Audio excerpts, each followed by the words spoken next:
اللہم صلی علی سیدنا محمد وعلی آل سیدنا محمد۔ تو خدا کرے ہم قل اللہ احد اللہ الصمد اسی میں چلیں اور ادھر ادھر گڑبڑ نہ کریں۔ بعض بزرگ گڑبڑ کر دیتے ہیں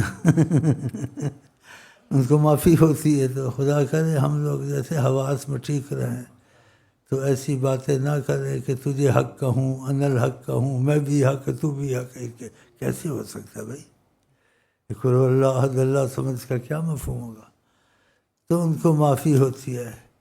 جتنا آدمی حواس میں رہے تو اچھا ہے۔ خدا کرے طریقت کا فیض، روحانی فیض سید اعظم ہم تم پر کھلے، اور خدا کرے ہمارے تمہارے حواس مضبوط رہیں۔ اور حواس کی مضبوطی کے لیے میں نے ایک دعا وہ ہے، اس میں یہ آپ کو دیں گے، وہ دعا نہ چھوڑیں جو وظیفے پڑھتے ہیں۔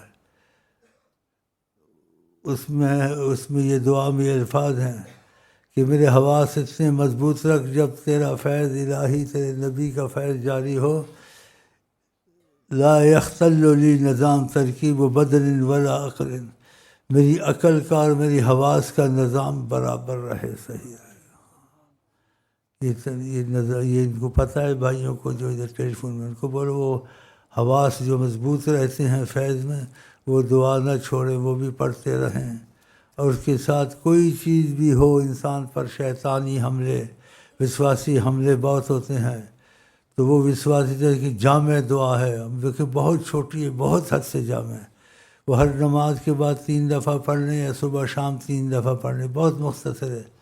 وَتَجَلَّى لِي بِسَطَوَاتِ الْأُلُوهِيَّةِ وَأَيِّدْنِي بِرُوحِ الْأَرْوَاحِ، بِرُوحِ الْأَرْوَاحِ، ایسے اس میں ہے، حتیٰ لا يتردد فی طریق جن ولا انس الا آدمتہ بسیف، ہے نا یہ؟ ان سے پوچھ لینا، یہ دعا بھی نہ چھوڑیں، ہر نماز کے وہ 3 دفعہ، صبح شام 3 دفعہ۔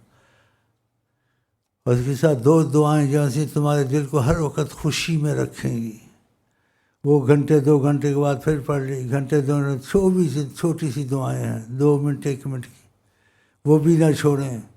کہ طریقت میں یہ حملے، یہ قبض، یہ بست، یہ رہتا ہے، مکارم الاخلاق والی، اللہم انی عبدک، ان کو کہہ دیا ہے، تو ان سے پوچھ لینا، یہ دعائیں لے جائیں۔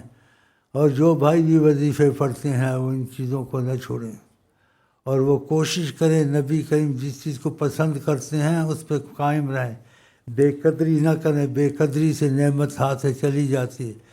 تو ان چیزوں سے تم کو دنیا آخرت کی برکتیں، رحمتیں بھی ملتی رہیں گی اور مصیبتیں بھی ٹلتی رہیں گی۔ تو ان دعاؤں کو نہ چھوڑنا، یہ پڑھتے رہنا، اور یہ دل کو خوشی نصیب کرے 2 دعائیں، ان کو پتہ ہے نا؟ ہاں، تو وہ فتح ہوا نہیں ہوا آپ کو؟ تو دل ہلکا ہو، ہلکا خوش رہے گا۔ آقا جی کے الفاظ ہیں کہ ان دعاؤں کو جو اس دعا کو پڑھے عبدک، خدا اس کو غم کی بجائے خوشی دینی شروع کر دیتا ہے۔ تو پھر نہ چھوڑیں، ان پر مضبوط ہو جائیں۔ باقی کوشش کریں کوئی نماز قضا نہ ہو، قضا ہو تو واپس کریں۔ آپ کو پتہ ہے نماز کا قضا کرنا کفر ہے، زنا سے بھی بڑا گناہ ہے، قتل سے بھی بڑا گناہ ہے۔ قتل کو کفر نہیں کہتے، زنا کو کفر نہیں کہتے، زنا کو اور قتل کو کبیرہ گناہ کہتے ہیں، کفر نہیں۔ لیکن نماز چھوڑنا کفر ہے، رسول اللہ نے فرمایا۔ اس سے بڑا گناہ نہ کریں، ہاں قضا ہو جائے تو واپس کریں۔ اور فرمایا بے نمازی کی قبر میں سرکار کہتے ہیں خدا سانپ رکھے گا جو قیامت تک اس کو ڈستا رہے گا۔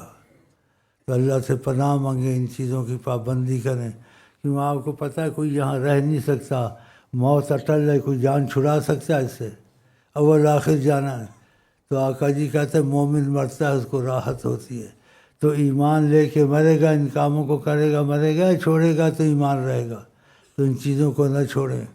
تو اللہ تعالیٰ سے توفیق مانگتے ہیں کہ گھڑی ایسی ہو کہ ان چیزوں کی خدا رضا والی کو ہم کو آپ کو ہمیشہ کے لیے توفیق ہو جائے، یہ بھاری نہ ہوں۔